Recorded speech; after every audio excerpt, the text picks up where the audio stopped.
بسم اللہ الرحمن الرحیم الحمد للہ فاطر السماوات والارض جاعل الملائکۃ رسلا اولی اجنحۃ مثنی وثلاث ورباع یزید فی الخلق ما یشاء ان اللہ علی کل شیء قدیر ما یفتح اللہ للناس من رحمت فلا ممسک لها وما یمسک فلا مرسل له من بعدہ وهو العزیز الحکیم یا ایھا الناس اذکروا نعمت اللہ علیکم هل من خالق غیر اللہ یرزقکم من السماء والارض لا الہ الا هو فَأَنَّا تُؤْفَكُونَ۔ حمد اللہ کے لیے ہے جو آسمانوں اور زمینوں کا بنانے والا ہے، جس نے فرشتوں کو اپنے قاصد اور پیغامبر بنایا ہے اور انہیں پر دیے ہیں، کسی کو 2 کسی کو 3 کسی کو 4 اور جس کے لیے وہ چاہتا ہے پیدائش میں زیادتی بھی کرتا ہے، اس کو زیادہ بھی دے دیتا ہے صلاحیتیں اور قوتیں۔ بے شک اللہ جو چاہے کر سکتا ہے، قادر ہے۔ جو رحمت کسی قسم کی بھی وہ اپنے بندوں کے لیے کھول دے تو کوئی اس رحمت کو روکنے والا نہیں، اور جو رحمت وہ روک لے اس کے روک لینے کے بعد پھر وہ کوئی دلا نہیں سکتا، اور وہی در حقیقت غالب ہے، اور وہی حقیقت میں ہر شے کی حکمت کو سمجھنے والا ہے۔ اے لوگو، اللہ کے جو انعام ہیں تم پر ان کو دھیان میں رکھو، یاد رکھا کرو۔ کیا اللہ کے سوا کوئی اور بھی خالق ہے جو آسمانوں اور زمین سے تمہیں روزی دیتا ہے؟ حقیقت یہی ہے کہ اللہ کے سوا کوئی الہ نہیں ہے، تو تم کدھر بھٹک جاتے ہو؟ قرآن مجید میں بار بار یہ کلمہ دہرایا گیا، اور کئی صورتوں کا آغاز الحمدللہ سے ہوتا ہے، اور آپ دیکھتے ہیں قرآن مجید کا آغاز ہی اس سے ہوا سورہ فاتحہ کا، اسی لیے اس کو سورۃ الحمد بھی کہہ دیتے ہیں۔ الحمدللہ بہت جامع کلمہ، اور جیسے حضرت علی رضی اللہ تعالیٰ نے فرمایا کہ اول الدین معرفتہ، دین کا پہلا سبق الف با اللہ کو پہچاننا ہے۔ آپ یقین جانیں دنیا جہان کے جو مذاہب ہیں، تہذیبیں ہیں، تمدن ہیں، ان کا مطالعہ کریں، اگر وہ درست ہیں تو اس کی وجہ یہ ہے کہ انہوں نے اللہ کو صحیح پہچانا ہے، اور جہاں بھی آپ کو گمراہی اور خرابی نظر آئے گی، جب اس کی جڑ تلاش کریں گے، پیچھے کو جائیں گے تو شجرہ جا کر ملے گا اس خرابی کے ساتھ کہ اللہ کو صحیح نہیں پہچان سکے، یا مان ہی نہیں رہے، یا مان رہے ہیں تو غلط مان رہے ہیں۔ اللہ کی معرفت میں، اللہ کے پہچاننے میں کوئی مغالطہ ہو گیا، اور اس لیے جس دانشور نے بھی یہ بات کہی ہے بالکل 100% صحیح ہے کہ اگر تم کسی قوم کا تہذیب و تمدن جو ہے مفصل مجھے بتا دو کہ کیسے کماتے ہیں، کھاتے ہیں، رہتے ہیں، زندگی کا نظام چلا رہے ہیں، میں تمہیں بتا دوں گا کہ ان کا اللہ ایسا ہے، وہ ایسے اللہ کو مان رہے ہیں۔ یا اللہ بتا دو کہ وہ اللہ کو اس طرح مانتے ہیں، میں سارا نقشہ بنا دوں گا کہ وہ عبادت اس طرح کریں گے، ان کا رہن سہن ایسا ہوگا، ان کی عدالتیں یہ کریں گی۔ یعنی اللہ پر جو ہے نا ایمان یا اللہ کی پہچان، یہ بیج ہے جس سے تہذیب و تمدن کا درخت پیدا ہوتا۔ اگر یہ غلط ہو گیا سارا نظام خراب ہو جائے گا، کبھی درست نہیں ہو سکتا۔ تو اللہ کی پہچان کے لیے انبیاء علیہ السلام آئے ہیں کہ صحیح معرفت کرائیں، اس میں کوئی غلطی نہ رہنے دیں۔ جہاں بھی کسی کو اس سلسلہ میں ٹھوکر لگی ہے، شرک میں پھنس گیا، یا اللہ کے ساتھ کئی مان لیے، یا اللہ کو سمجھا کہ دنیا چلانے کے بعد وہ کنارے ہو کر بیٹھ گیا، اب دنیا خود بخود چل رہی ہے۔ جیسے یہ بہت سے سیکولر لوگ جو ہیں یہ اللہ کو مانتے ہیں مگر یہی کہتے ہیں کہ فرسٹ کاز ہے، چلا دیا اس نے، چابی دے دی، اب کوئی دخل نہیں۔ اس لیے یہ معجزات کے منکر ہیں۔ سر سید کتنے بڑے اچھے آدمی تھے مسلمانوں کی بات، یہی ٹھوکر کھا گئے، نیچر ان پر غالب آ گئی کہ اللہ بھی اب دخل نہیں دیتا، اس نے جس طرح چلا دیا کارخانے چل رہا، اپنے آپ قوانین کے تحت کام ہو رہا، خدا کا ارادہ اور مرضی بھی کوئی نہیں۔ تو اللہ کو پہچاننے میں غلطی لگے گی دین ہل جائے گا، ساری عمارت جو ہے ٹیڑھی ہو جائے گی۔ تو اللہ نے یہ بات کہی کہ الحمدللہ، یہ جملہ چھوٹا نہیں، آپ اس کو سمجھ لیں کہ انسان کے اندر ایک دل ہے، دماغ کہہ لیں اس کو، پہلے علم ہوتا ہے کہ اللہ کو کیسے ماننا، کیا تم اس کے بارے میں چیزیں مانتے ہو کہ اس میں یہ ہیں اور یہ نہیں ہیں۔ کسی شے کی بھی تعریف جو ہوتی، پڑھے لکھے لوگ ہیں، ڈیفینیشن تو ہم عربی زبان میں کہہ رہے ہیں وہ جامع معنی ہونی چاہیے، ایسی تعریف ہونی چاہیے کہ جو چیزیں اس میں ہیں ان میں سے کوئی رہ نہ جائے، ساری آ جائیں کہ اس میں یہ بھی ہے، یہ بھی ہے، یہ بھی، اور معنی جو اس میں نہیں ہے وہ بھی ساری آ جائیں کہ اس میں یہ نہیں ہوتا، یہ نہیں۔ پھر پتہ چلتا کہ گھوڑا کیا ہے، انسان کسی چیز کی بھی تعریف ہوگی وہ اس حد کے لیے تعریف کے لیے لازم ہے کہ جو اس میں ہے اس میں سے کوئی چیز رہ نہ جائے، جو نہیں ہے وہ بھی ساری بتلا دی جائیں کہ یہ چیزیں جس میں ہوں گی وہ نہیں وہ ہوگا۔ تو اللہ تعالیٰ کے لیے کیا ماننا کیا نہیں ماننا، علم۔ دوسری بات پھر زبان سے اس کے بارے میں کیا اعتراف کرنا، تیسری بات پھر اس کے مطابق اپنی زندگی میں کیسے اپنے آپ کو ڈالنا۔ یہ 3 کام ہیں جو انسان کسی چیز کے بارے میں اگر اختیار کرے تو پھر کہیں گے کہ اس کو صحیح علم ہے اور اس علم پر اس نے عمل کیا۔ اب الحمدللہ کو آپ دیکھ لیں، الحمدللہ میں ایک سٹیج تو علم کی ہے کہ ہم اللہ کو کیسے مانیں، حمد، تعریف، ہر وہ چیز جو خوبی کی ہے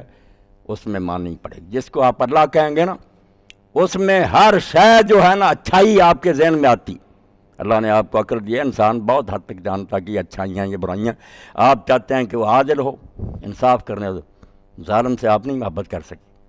مجبوراً اس کے سامنے سر جھکا سکتے ہیں، دل سے نفرت کریں گے، 1000 لعنت بھیجیں گے۔ عادل چاہتے ہیں، رحیم چاہتے ہیں، مہربان ہو، میری ضروریات کا اسے علم ہو، فکر مند ہو کہ اس کی حاجتیں پوری کریں، جو چیزیں مطلوب ہیں وہ سب اس میں پائی جائیں۔ اس لیے جب آپ الحمدللہ کہتے ہیں تو اتنا بڑا اقرار کرتے ہیں کہ ساری دنیا کی کتابیں اللہ کے بارے میں پڑھ جائیں، جو تھیالوجی اور علم الہی اس میں آ گیا کہ ہر اچھی صفت اور ہر خوبی والی بات اس ذات میں موجود ہے جس کو اللہ کہتے ہیں۔ اللہ کہہ کر پھر ایک شے بھی آپ نے کہا نا کہ یہ خوبی اس میں نہیں ہے، اللہ نہیں ہوگا۔ علم بھی ایسا ہونا چاہیے کہ ہر شے کو جانے، خواہ وہ چیز باریک سے باریک ہو، زمین کی تہوں کے اندر چھپی ہو، ہر چیز سے باخبر ہو، جہالت نہیں اس میں ہونی چاہیے، خوبیاں ساری ہونی چاہیے، خامیاں نہیں ہونی چاہیے۔ اس لیے الحمدللہ علم کے درجے میں تو یہ بات آپ کو حاصل ہو گئی، اتنی واقفیت ہو گئی کہ آپ اسی کلیے سے فیصلے کرتے جائیں گے کہ یہ بات جو کہہ رہے ہیں نا مولوی صاحب، یہ الحمدللہ کے خلاف ہے، وہ تعریفوں والا اللہ ایسا کر سکتا، اور اس سے یہ عقیدہ جبر وغیرہ سارے باطل ہو جاتے کہ اللہ تعالیٰ خود ہی ہماری قسمت میں لکھ دے کہ یہ گناہ والے کام کراؤں گا ان سے اور پھر جہنم میں بھیج دے۔ آپ صاف بتائیں کہ آپ کا دل ایسے خدا سے محبت کر سکتا کہ مجھ سے زبردستی گناہ کروایا پھر آگ میں ڈال دیا، دوسری زبردستی کی۔ اس لیے ایسے ظالم اور بے رحم خدا سے آدمی کبھی محبت نہیں کر سکتا۔ اس لیے جبر کا عقیدہ بالکل الحمدللہ کے خلاف ہے۔ ایسا اچھا اور خوبیاں والا اللہ یہ زیادتی کر سکتا کہ لوگ نہیں بھی گناہ کرنے چاہتے، زبردستی ان کی قسمت میں لکھ دیتا، کراتا ہے، اور پھر عدالت کی کرسی پر بیٹھ جاتا اور کہتا کیوں کیا، خود کروایا، اب ملامت کرتا اور جہنم میں بھیجتا۔ اس لیے جان چھڑانے کے لیے جن لوگوں نے یہ بات کہی، قرآن مجید سے ہی پھر استدلال کیا کہ لا یسأل عما یفعل وہم یسألون، اللہ سے کون پوچھ سکتا جو وہ چاہے کرے۔ یہ بھی ایسی ہی بات ہے جیسے ہم کہتے ہیں نا کہ تگڑے دا 37 100، 140 گن کرنا، وہ کہتا ابھی 100 ہی ہوئے، بھائی تکڑا جو ہے بول نہیں سکتے۔ ایسی بات یہ بھی اللہ کی شان کے بالکل خلاف، الحمدللہ کی جڑ کاٹ دی۔ یہ تو زبردستی کی بات کہ ہم بیچارے بول نہیں سکتے، ہے بھائی اندھیر نگری، کبھی نہیں ہو سکتا۔ لا یسأل عما یفعل کا معنی وہ ہے جو امام ابن قیم رحمۃ اللہ علیہ نے کیا، وہ چونکہ کوئی غلط کام کرتا ہی نہیں اس لیے کٹہرے میں کیسے کھڑا کیا جائے، پوچھا تو اس سے جاتا جو اچھا کرے کوئی برا بھی کرے، اس سے پوچھتے ہیں کہ تو نے یہ کیوں کام کیا غلط، جس نے غلط کرنا ہی نہیں اس سے مواخذہ کیا ہوگا، پوچھا ان سے جائے گا جو کبھی ٹھیک کرتے ہیں کبھی غلط، اللہ سے چونکہ غلط کام کا امکان ہی نہیں، سوال کیا کیا جائے، جو کرے گا ٹھیک کرے گا۔ سر نیاز بباید نہاد و گردن نو کہ آنچے حاکم عادل کند ہم آدرس، سر جھکا دے اور مان کہ وہ عادل حاکم جو کرتا ہے ہر وقت وہ عدل ہی ہوتا ہے، وہ غلط کام کرتا ہی کبھی نہیں۔ یہ الحمدللہ آپ نے محسوس کر لیا کہ اگر دل میں یہ ایمان یقین بیٹھ جائے تو جیسے دریا کے کنارے سدا بہار پودا اگا ہوتا، کبھی اس کو خشک سالی کا سا وہ کملاتا ہی نہیں۔ کیوں اللہ کے بارے میں شکایت پیدا ہوگی؟ شکایت تو پیدا ہو اگر وہ الحمدللہ کا مالک نہ ہو، اس میں خوبیاں نہ ہو، کوئی عیب ہو، پھر شکایت پیدا ہو۔ جب تو نے اقرار کر لیا، کنفیس کر لیا، اعلان کر لیا، پھر نہیں، اس میں کوئی بات غلط نہیں ہے، وہ تو خوبیوں کا مالک، یہ علم ہے۔ اس کے بعد زبان ہے پھر کہ زبان سے بھی ہم یہ کلمہ بار بار دہراتے رہیں، اور آپ دیکھتے ہیں قرآن مجید میں اور رسول اللہ کی حدیث میں بہت زور الحمدللہ پر دیا گیا۔ اور ایک روایت میں امام جعفر صادق فرماتے ہیں کہ نعمت خواہ کتنی بڑی ہو، اللہ نے بہت بڑا انعام کسی بندے پر کیا، وہ اتنا ہی مقابلے میں کہہ دے الحمدللہ، میرا اس میں کچھ نہیں ہے، یہ سب تیری مہربانی ہے، اس نعمت کا حق ادا ہو گیا۔ بالکل اس نے یہ مقابلے میں کیا دے سکتا تھا؟ بندے کے پاس ہے ہی نہیں، جو کچھ دیتا ہے وہ اپنی طرف سے دیتا ہے، اس نے کیا ہے جو مقابلے میں پیش کرنا؟ یہ اقرار ہی کر لے کہ تو دیتا، میرا فضل و کرم ہے، تیری مہربانی ہے، جو کچھ ہوا فضل سے تیرے، جو کچھ ہوگا تیرے کرم سے ہوگا، بس یہ اقرار۔ تو زبان سے پہلے دل نے مانا کہ خوبیوں والا، پھر زبان جیسے جام لبریز ہوتا نا، بھرا ہوا پیالہ، وہ خود ہی چھلکتا، سکھانے کی ضرورت نہیں پڑتی کہ الحمدللہ کہو، نہیں، وہ سواری پر بیٹھا، اس نے کہا میرے لیے اسکوٹر گھر سے نکلتے تیار کھڑا، یہ کار کھڑی ہے، یہ گھوڑا ہے کاٹھی اس پر ڈالی ہوئی ہے، یہ سارے کچھ نے سبحان اللہ ذی سخر لنا ھذا وما کنا لہ، ہمارے بس میں تھا کہ یہ گھوڑے پیدا کر رہے تھے، یہ اونٹ، یہ سارے اس نے اپنی مہربانی سے بنا دیے کہ بیچارے نے دور دراز کے سفر کرنے ہیں، سواریاں کھڑی ہیں، ہر پیالہ پانی کا آ گیا۔ اس نے کہا اگر یہ پانی کا اللہ تعالیٰ دو گیسیں نہ ملاتا زہریلی، اور یہ زندگی بخش نہ ہوتا یہ مائع، کس طرح زندہ رہ سکتا؟ روزے کی حالت میں تھوڑی دیر امتحان ہوتا، جان پر بن جاتی، تو یہ ساری نعمتیں خود بخود پھر بھرے ہوئے جام کی طرح چھلکتا۔ الحمدللہ الحمدللہ وہ بار بار یہ کہتا۔ اور پھر جو ہے شکر، ہم کا ایک معنی شکر بھی ہے کہ پھر ان نعمتوں کی قدر کرو جو اس نے دی ہیں، صرف یہ نہ بات رہ جائے کہ وہ خوبیوں والا ہے، باقی سارے اس کے نام ہیں، بعد میں اپنی مرضی سے اس کو برتو، یہ بھی اس خدا کی ناشکری اور اس کے ساتھ بغاوت ہوگی کہ چیزیں اس نے دی ہیں، تمہارا اس میں ایک ذرہ بھی نہیں ہے، مگر تم اس کی مرضی کے خلاف استعمال کر۔ یہی بات جب حضرت معاویہ رضی اللہ تعالیٰ نے لکھا ام المومنین عائشہ رضی اللہ تعالیٰ عنہ کو کوئی نصیحت کریں جو چھوٹی سی، تو فرمایا معاویہ کم از کم اللہ کی نعمتوں کا حق یہ ہے کہ اس کو اس کی نافرمانی میں تو صرف نہ کیا جائے، اگر ان سے اچھے کام نہیں کر سکتے، اس کی دی ہوئی چیز اس کے خلاف، اس کے دشمن شیطان کو خوش کرنے کے لیے برتی جائے، اس سے بڑا ظلم بھی کو ہو سکتا۔ اور اسرائیل صاحب مرحوم نے بڑی پیاری مثال دی کہ کوئی شخص رحم کھا کر اپنے دوست کو پسٹل دیتا ہے کہ بھائی کوئی دشمن آئے تو اپنا بچاؤ کر لینا، وہ حرامی خبیث نمک حرام رات کو اٹھتا جا کر اس کے بچے دینے والے کو جو مار دیتا اس پسٹل سے، اس سے بڑھ کر کوئی نمک حرام نہیں ہو سکتی کہ جو حفاظت کے لیے آ رہا دیا تھا اس کے بچے مار دیے، یعنی اللہ کی دی ہوئی چیز اس کے ہی خلاف، اس کی دین کی جڑیں کاٹنے کے لیے استعمال کی، اس سے بڑی زیادتی کوئی نہیں ہو سکتی۔ اسی لیے شکر النعم اجتناب المحارم، الحمدللہ جو جب کہتے ہیں نا کہ نہیں اللہ، جب ہم نے مانا کہ سب کچھ تیری طرف سے اور تیرا ہے تو ہم اس کو برتیں گے بھی اس طرح جس طرح تو خوش ہوگا، ڈرا نہیں ان میں سے کسی چیز۔ تو نعمتوں کا شکر ہے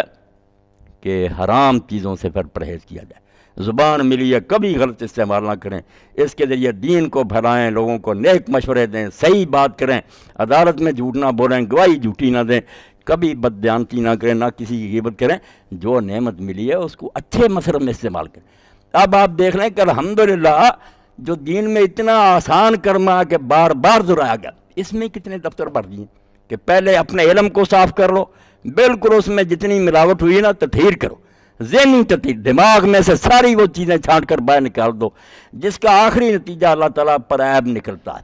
وہ مسئلہ جس کا آخری انجام یہ کہ تمہارا دل گواہی دیتا ہے کہ یہ تو اللہ تعالیٰ میں یار خرابی کی بات نکلائی، نہیں وہ غلط ہوگا، اللہ میں غلط بات ہو ہی نہیں سکتی، اس میں کوئی خرابی کی ہوتی ہے۔ الحمدللہ کمالات کا مجموعہ ہے، خوبیاں خوبیاں۔ اور دوسری بات پھر زبان سے بھی اس کی تعریفیں کرتے رہو، ثنا، دوسرا معنی حمد کا ثنا، تعریف کرو، اور تیسرا معنی شکر کہ پھر اللہ کی دی ہوئی نعمتیں اسی طرح برتو جس طرح وہ پسند کرتا، اس کی رضا کے مطابق کرو۔ تو یہی بات اللہ تعالیٰ نے کئی صورتوں کے آغاز میں کہی، یہاں بھی کہی کہ الحمدللہ اللہ ہی اس لائق ہے کہ آدمی اس کے کمالات کا اعتراف کرے، زبان سے اس کی ثنا کرے